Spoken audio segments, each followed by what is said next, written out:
Hey, everybody, and welcome back to Chat Fair. Like a native. Yeah, You know, I'm excited for this one. we love bringing you these deep dives, really digging into what makes English tick. And this is a good one. This one is all about idioms.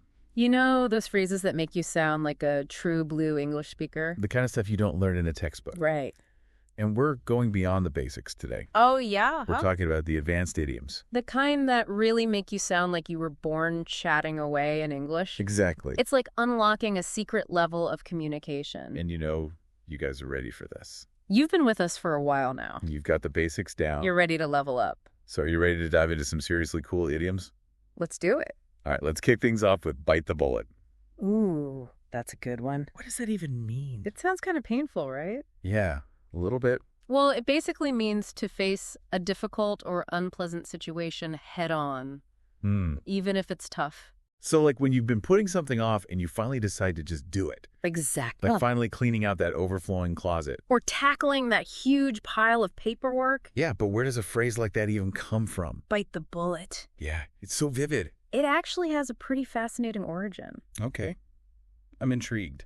You ready for this? I'm ready. Back in the days before modern medicine Oh boy. and anesthesia, Wow. soldiers undergoing surgery on the battlefield, This doesn't sound good. they would literally bite down on a bullet to help cope with the pain. Seriously. Seriously. Wow. Can you imagine? I mean, I can't even imagine having surgery without anesthesia, I know, right? let alone biting on a bullet. It's tough. It's pretty intense. But it really highlights the meaning of the idiom, right? It really does. That grit, That determination. facing something difficult head on. Yeah, bite the bullet. It's Yeah. not just about doing something unpleasant. Right. It's about that mental toughness. It's about overcoming a challenge.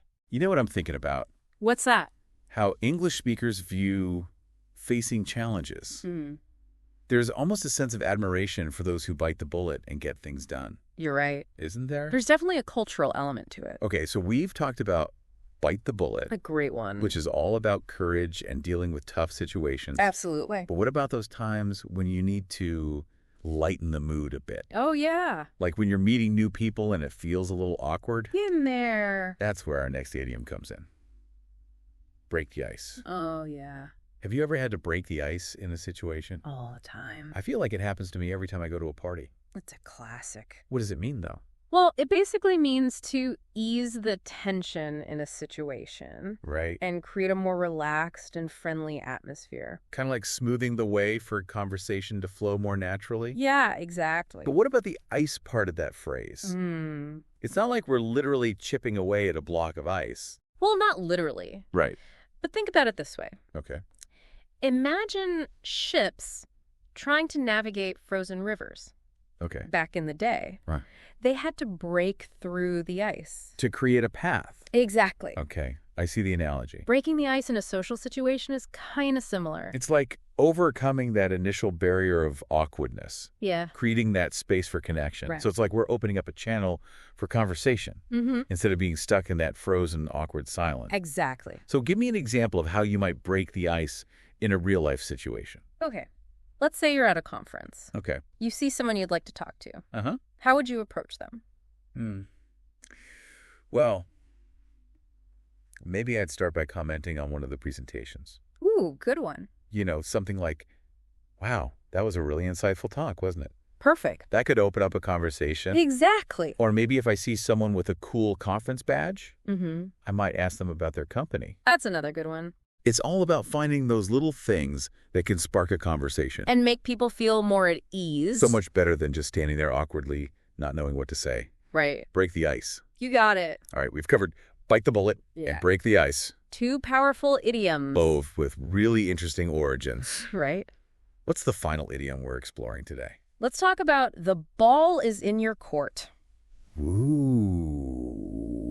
Ooh. That's a good one. It's a really useful one. I feel like I hear that one a lot. Especially in work situations. What does it even mean, though? Well, it means that it's now someone else's turn to take action or make a decision. Like, I've done my part, now it's up to you. Exactly. It's all about clearly communicating responsibility. And next steps. Okay, but where does this whole ball and court imagery come from? Well, think about sports like tennis or basketball, Okay. where players take turns hitting or passing the ball. Yeah. The person with the ball, They have to make the next move. right. I get it. It's their turn to act. So the ball is in your court is like symbolically passing that responsibility to someone else. Exactly. I love that. It's a clear way to signal a shift in responsibility. Okay, so let's say I'm working on a project with a colleague, Okay. and I've finished my part. You've done your bit. How could I use the ball is in your court to let them know it's their turn? You could say something like, hey, I've finished the research for the report. Okay. The ball is in your court to start writing it up. Terrific. That way everyone knows where they stand. And it keeps things moving forward. Exactly. No confusion about who's doing what. Exactly. I love how concise and clear it is. Right. It's like this little signal. Yeah. Passing the baton. On to the next person. I like that analogy. The ball is in your court. It's all about clear communication and teamwork. Couldn't have said it better myself. Awesome. 3 great idioms down. Yeah, and we've only just scratched the surface. Yeah. There's so much more to explore in the world of idioms. But for now, We're going to take a quick break. get a sip of water. Maybe jot down some notes. Mm. And when we come back.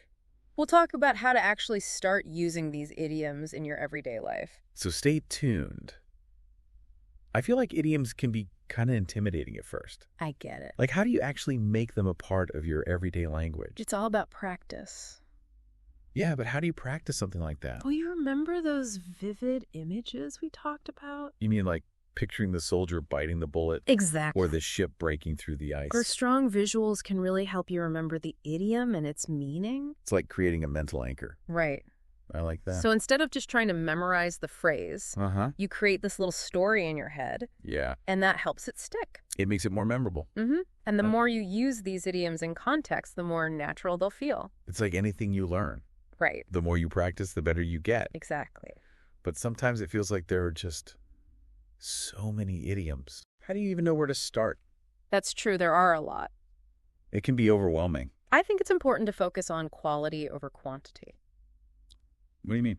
Well, it's better to truly master a few idioms Right? and use them confidently Mm-hmm. than to try and memorize a ton of them Right. and not really know how to use them properly. So pick a few that resonate with you Exactly. and really focus on those. Make them your own. So maybe I could pick one idiom each week Yeah. and really try to integrate it into my conversation. That's a great idea. And maybe even write some sentences using it. Perfect. Or imagine different situations where it would be appropriate. You got it. It's like making it a part of my active vocabulary Mm-hmm. instead of just something I passively recognize. Exactly.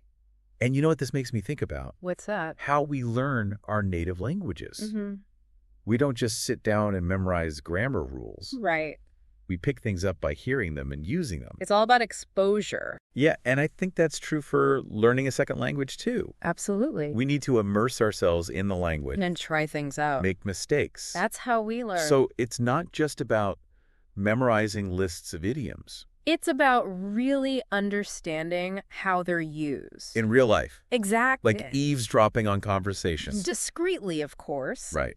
But you can pick up so much just by listening to how native speakers use language. You know, I have to admit, sometimes I feel a little self-conscious about using idioms. Oh, yeah, I get that. Like, what if I get it wrong? It's natural to feel that way. Especially when you're trying to sound more fluent. But remember, even native speakers make mistakes. Do they really? Oh, yeah, all the time. Well, that makes me feel a little better. The important thing is to not let fear hold you back. Right. Just keep practicing. And have fun with it. You got it. It's all about taking that leap. Trying it out. And you know what? What's that? Language is about communication. It is. The goal is to be understood, not to be perfect. Exactly. So even if I don't use an idiom perfectly, Mhm. the other person will probably still get what I'm trying to say. Most likely. So don't sweat the small stuff. Don't sweat it. I like it. Okay, so we've talked about practice and exposure. Uh-huh. Are there any other tricks for remembering these idioms? Ooh, yeah. Any secret weapons? Well, one technique that I find really helpful Okay. is to keep an idiom journal. An idiom journal. Yeah. Tell me more. Okay, so whenever you encounter a new idiom that you want to learn, you Mhm. write it down in your journal. Okay. You include the meaning, Uh-huh. an example sentence, Yeah. and maybe even a little sketch Ooh, a sketch. to help you remember the visual. So it's like a personalized idiom dictionary. Exactly. I love that idea. And you can personalize it even further. Oh, yeah. You would add your own notes, Mm-hmm. Maybe write about a time when you used the idiom in a conversation or a situation where you heard someone else use it effectively. It's like turning idiom learning into a more active process. Right. Instead of just passively reading a list of phrases. It's about engaging with them. Making them your own. Exactly. And I bet it helps you track your progress, too. Seeing how much your vocabulary is expanding. It's motivating. You've convinced me I'm starting my idiom journal today. Awesome. I love that idea. And remember, mastering idioms is a journey. It's not a destination. It's about constantly exploring and experimenting. Finding new ways to express yourself. You got it. You know, this conversation has really shifted my perspective on idioms. Oh, yeah. In what way? Well, I used to think of them as these tricky phrases that I had to memorize. But now I see them as a way to add depth and personality to my language. That's what we like to hear. Like little sprinkles of color. They help us connect with the culture. And the humor of the language. For sure. They allow us to express ourselves in a more nuanced way. I think that's a great way to put it. This has been such a fascinating discussion. Yeah, I agree. I feel like we've only scratched the surface, though. Right. There's so much more to explore. But for now, we need to take a quick pause. Okay. And when we come back, we'll wrap up this idiom extravaganza with some final thoughts. Sounds good. So stay tuned. And we are back. Back again. With our final thoughts. Yeah. On this idiom extravaganza. idiom extravaganza. We felt like that. Really, I think the biggest thing is that idioms are not just about sounding more fluent. Right. It's about connecting with the language on a deeper level. Yeah, it's about understanding the human history, its culture. It's all wrapped up. So I want to challenge our listeners to take what we talked about today and put it into practice. Absolutely. Don't let these idioms stay trapped in a notebook. Right. Pick one. Yeah. And use it. In a conversation. This week. Bite the bullet. Break the ice. The ball is in your court. I love it. I think you'll be surprised how much more confident you feel. Totally. When you can just drop one of these phrases into a conversation. So natural. Exactly. It's going to be great. And you never know, you might even inspire someone else to think about idioms in a new way.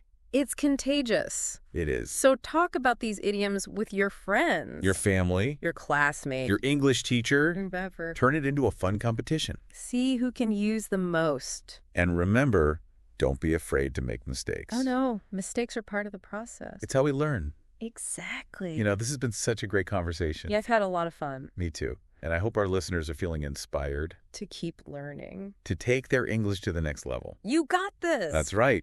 Remember, you have the power. You do. To chat like a native. All it takes is a little practice. Some curiosity. And a little bit of courage. Thanks for joining us on Chat Like a Native. Yeah, thanks for listening, everyone. We'll be back next time. With more tips. And strategies to help you unlock the secrets of fluent English. Until then. Happy chatting.